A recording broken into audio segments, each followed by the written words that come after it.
church in America is going to suffer so terribly. And we laugh now, but they will come after us. They will come after our children. They will close the net around us while we are playing soccer mom and soccer dad, while we are arguing over so many little things and mesmerized by so many trinkets.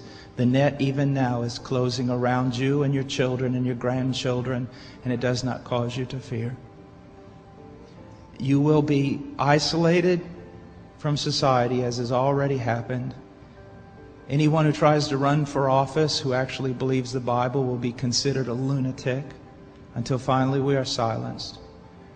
We will be called things that we're not and persecuted not for being followers of Christ, but for being radical fundamentalists who do not know the true way of Christ, which of course is love and tolerance.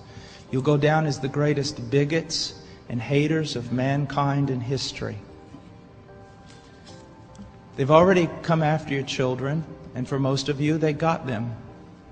They got them through the public schools and indoctrination, and the university and indoctrination, and then you wonder why your children come out not serving the Lord.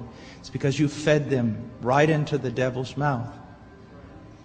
So little by little the net is closing around, and then it's not little by little. Look how fast things are going downhill just in a matter of weeks.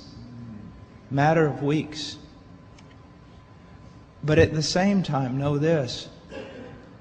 Persecution is always meant for evil, but God always means it for good.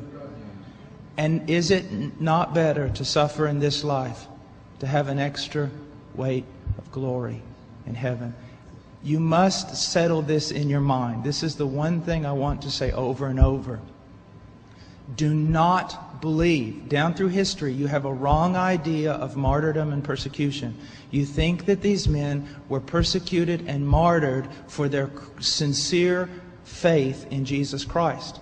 That was the real reason, but no one heard that publicly.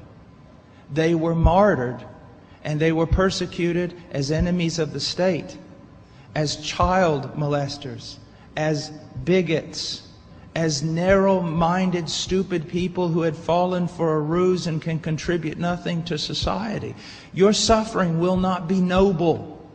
So your mind must be filled with the Word of God when all people persecute you and turn on you. And if the Spirit of God in common grace pulls back and you see even your children and your grandchildren tossing in the lot that you should die. This is no game. You want revival and awakening, but know this. For the most part, great awakenings have come only preceding great national catastrophes or the persecution of the church.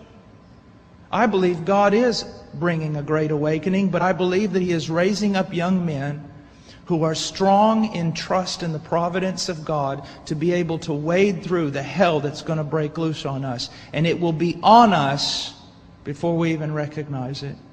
Unless in God's providence, He is not done. He is not done. Now note, this is not silly talk. Apart from a great awakening, these things are going to come upon you. Be ready to lose your homes, your cars, and everything.